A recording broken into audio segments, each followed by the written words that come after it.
அனைவருக்கும் பெரிய மாலை வணக்கம்.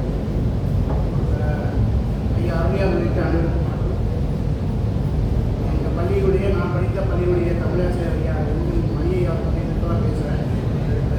நான் 98 ஐயாவோட பள்ளியில் செம்மொழி பள்ளியில் நான் படித்தேன்.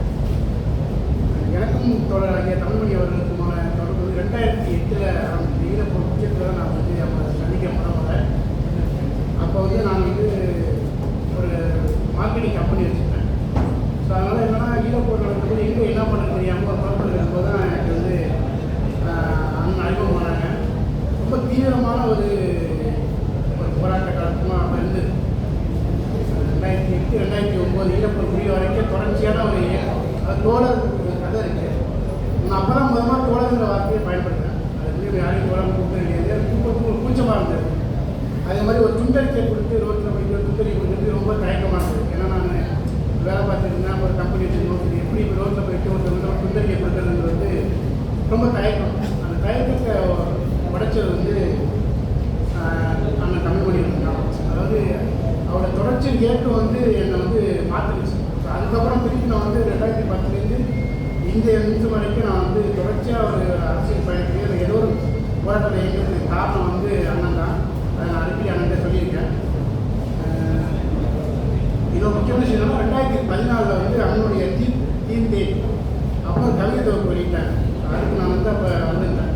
அந்த புத்தகத்தை வெளியிட்டோம். அதுக்கப்புறம் ஒரு 12 ஆண்டுகளுக்கு பிறகு இன்னைக்கு மீண்டும் இந்த சிறுத்தை பற்றி பேசுவதற்கு ஒரு வாய்ப்பை கொடுத்த அண்ணன் தமிழ்மணி அவர்களுக்கு மிக்க நன்றி. தோழர்ன்ற வார்த்தைக்காக அதிலேருந்து நான் பேசுகிறேன். ஏன்னா ஒரு மார்க்கெட்டில் ஒரு பன்னாட்டில் வேலை பார்த்த என்னை தோழர் அப்படிங்கிற வார்த்தையை கூட வச்சது அண்ணனுடைய பழக்கமாக தமிழர் தன்மான இந்த அமைப்போடு தான் நான் அரசியலை கற்றுக்கிட்டேன். தோழர்ன்ற வார்த்தை எவ்வளோ முக்கியமானது அப்படிங்கிறது அதற்கப்புறம் தொடர்ச்சியாக ஒரு அரசியல் பயணத்தை இயங்கும்போது அது எவ்வளோ முக்கியமான வார்த்தை. ஏன்னா நம்ம வயசில் மூத்தவங்களையோ சின்னவங்களையோ யாராலும் தோழர் ரொம்ப எளிமையாக கூப்பிடலாம். அது ஒரு மரியாதைக்குரிய வார்த்தையா இல்லை அது ஒரு அரசியலுக்கான வார்த்தையா அப்படிங்கிற புரிஞ்சுக்கிறதுக்கு நம்ம யாராலும் தோழர் அப்படிங்கிற ஒரு கூப்பிடலாங்கிறது தான் தோழருடைய ஒரு நாங்கள் அதுக்கப்புறம் சென்னை போயிட்டு போராட்டக்காரங்கள்லாம் நிறையா நடக்கும்போது அப்போ சென்னை மவுண்ட் ரோட்டில் மணி நடக்கும். அப்புறம் போலீஸ் ஏற்கனவே வந்துடுவாங்க. யார் வருவாங்க, எந்த மறைப்பாங்க என்ன தெரியாது. ஒரு பெரிய பிரச்சனை இருக்கும். இது அப்போ காமெடியாகவும் இருந்தது. என்னன்னா அப்போ எல்லோரும் நாங்கள் ஒரு 8 மணிக்கு போராட்டம் 10 மணிக்கு அந்த மாதிரினா என்ன பண்ணுவோம், எல்லோரும் உள்ளே போயிட்டு இந்த தேவி தேட்டர் ப்ளஸ் அந்த அண்ணா தேட்டரில் அந்த கவுண்டரில் நிற்பாங்க. எல்லோரும் போயிட்டு நிற்கும்போது எல்லோரும் அந்த ஒரு கரெக்டாக விசில் விடும்போது டக்குனு எல்லோரும் அசம்பிள் ஆகி அந்த சாலை மொழி நடக்கும்.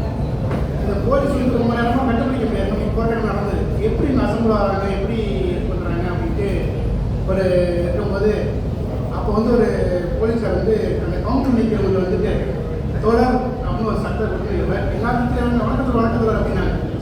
எல்லாரையும் போலீஸ் அப்போ கைது பண்ணிட்டு தோழர்ங்கிற வார்த்தை அப்போ ரொம்ப எளிமையாக போலீஸ் ஒரு போராளியவோ இல்லை ஒரு போராட்டத்துக்கு வராங்க ரொம்ப எளிமையாக கண்டுபிடிக்கிறதுக்கு ஒரு அந்த சொல்ல அவங்க ரொம்ப அதிகம் பயன்படுத்துவாங்க. நாம் போராட்டத்தை அனுமதிக்கிறத விட போலீஸ் நம்ம தோழர் நீங்கள் எங்கெல்லாம் அனுமதி பண்ணி இங்கே பண்ணீங்க என்ன பண்ணீங்கன்னு அவங்க தான் நம்ம ரொம்ப இது பண்ணுவாங்க. மாணவன்ற கதை எனக்கு ரொம்ப பாதிச்சது. ஏன்னா நண்பனுடைய வாழ்க்கையில் நடந்த மாதிரி ஒரு கதையாக இருக்குது. ஏன்னா குடிப்பழக்கத்தை பற்றி நம்ம நீங்கள் எவ்வளோ பேசிகிட்டு இருக்கோம். அதில் அவர் பிச்சை எடுக்கிறார் இந்த தகப்பனார். குடிக்கிறதுக்கு காசு இல்லை. ஒரு இடத்துல என்ன ஆகுதுன்னா நண்போட சேர்ந்து குடிக்க போகிறான். நம்ம அந்த காசு இல்லாத போது எல்லாரும் நீங்கள் காசு வாங்கிடுவா அப்படிங்கிறாங்க. அவன் போய் ஒயின் ஷாப்லேயே கடன் கேட்குறான். அவங்க யாரும் எங்கே பார்த்தாலும் இப்போ எல்லாரும் எல்லாம் அதாவது எங்கே பார்த்தாலும் கடன் தான் இங்கே குடிக்க வருவாங்க, இங்கேயே கடன் கேட்குறியா அப்படின்ட்டு திட்டி அனுப்பும்போது அவங்க அப்பா அங்கே நிறைய உட்காந்துருப்போது அவர்கிட்ட போய் காசு கேட்குறான். அவர் தன்னுடைய இந்த பிச்சை எடுத்த காசை பணம் ப்ளஸ் சில்லறை காசு விட்டுறாரு. அது தண்ணீரையும் சேர்த்து விற்கிறார் அப்படின்ட்டு அதில் அவர் எழுதியிருப்பார்.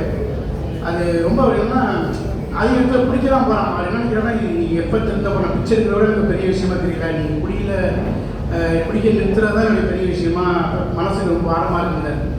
குடியினுடைய தொடர்ச்சியான நம்ம இதை பார்த்துருக்கோம். இன்றைக்கி குடியின் மூலமாக நடக்கிற சமூக சீரழிவுகளை நம்ம கண்கூடாக பார்த்துட்டு இருக்கும்போது மானம் என்ற சிறுகதை ரொம்ப பாதிச்சு. மானங்கிற வார்த்தையை ரொம்ப இதாகிடுச்சு. நான் பிடிக்கிறது வந்து சோசியலிஸ்டாகவும் அது வந்து ஒரு பெரிய சமூகத்தினுடைய அந்தஸ்தாகவும் மாறின பிறகு பிடிக்கிறதுங்கிறது மானத்தில் சம்மந்தப்பட்டதாகவே இப்போ பார்க்கப்படலைங்கிறது ரொம்ப வேதனைக்குரியது.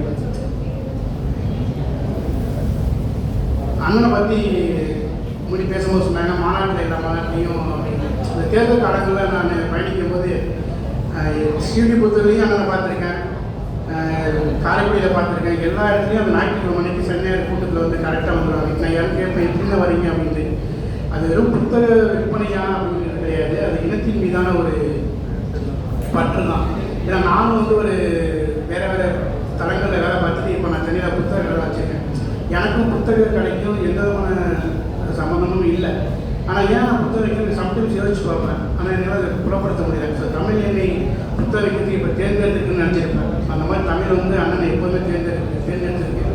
தமிழ்நாட்டில் இப்போ தேர்தல் காலத்தில் வந்து தமிழ்நாடு முழுக்க பயணப்பட்ட எல்லா மொழியும் அண்ணன் சந்தித்து பேசிட்டாங்க. புத்தக வாசிப்பு குறைஞ்சி போகிற ஒரு காலத்தில் கூட இந்த புத்தகத்தை சுமந்து கொண்டு பயணிக்கிறது என்பது அது ஒரு அசாத்தியமான தைரியம் வேணும். அதை தாண்டி அந்த புத்தகத்தின் மீதான ஒரு பெரிய காதல் இருந்தால் மட்டும்தான் அது பயணம் பண்ண முடியல. வெறும் சலிப்பு வந்துடும். நிறைய நம்ம சும்மா ஒரு ஊராக போயிட்டுருக்கோம் அப்படிங்கிறது. அந்த சலிப்பை வந்து தகர்த்து எறிஞ்சிட்டு ஒரு தொடர்ச்சியான இயங்குதல் வந்து எனக்கு பெரிய உந்துதல் தான். நான் எப்போதும் அந்த கூட்டம் நடக்கும்போது எங்கே இருக்கான்னு கேட்டு நான் பார்த்து சந்தித்து தான் போவேன். இப்போ நண்பர்களையும் பார்க்கும்போது அண்ணனை அறிமுகப்படுத்தும் போது அவங்களால வந்து அவங்க அவ்வளோ மோட்டிவேஷன் ஆவாங்க. என்ன அவங்க புத்தகைக்க சலிச்சிருக்காங்க. நம்ம நண்பர்களாக புத்தகிப்பாங்கல்ல, என்ன இந்த போகிறோம் வரோம் ஒன்றும் இல்லைங்கிறது. ஆனால் அண்ணனுடைய தொடர்ச்சி இயங்குதல் வந்து புத்தக விற்பனையில் வந்து நிறைய பேருக்கு வந்து ஒரு முன்மாதிரி. நான் கடை வச்சுருந்தா கூட நம்ம பெரியதையும் ஸ்டார்ட் பண்ணும்போது கூட இது வந்து எனக்கு ஒரு பெரிய உந்துதல். தனிப்பட்ட முறை தொகுப்பாக கிடையாது, இது தொழில் சார்ந்து ஒரு பெரிய நம்பிக்கையை வந்து அண்ணன் எனக்கு எப்போதுமே கொடுத்துட்டு இருப்பாங்க. புத்தகம் நிறைய கைக்கு வந்து ஒரு போனாலும் கொடுத்தாங்க. நான் தொடர்ச்சியான பயணம் இப்போ வந்து வெளியூரில் இருந்து நேரடியாக வரதுனால எல்லாத்தையும் என்னால் படிக்க முடியல. ஆனால் தோழன்ற கதையும் மாணவன் என்ற கதையும் வந்து எனக்கு ரொம்ப பாதிச்சு. தோழன்ற வார்த்தையை நான் அண்ணன் தான் முதல்ல கற்றுக்கேன். அது 2008 இன்னைக்கு 2026 ஆயிடுச்சு. ஸோ இன்னமும் நிறைய பேர் தோழர்கள் அழைக்கிறதுக்கு முத இங்கே தான் திருவாரூர் தான் அழைக்க ஆரம்பிச்சிருக்கு. நிறைய பேசணும்னு தான் நினச்சிக்கிட்டு நான் எதுவுமே ஞாபகத்துக்கு ஆமாம்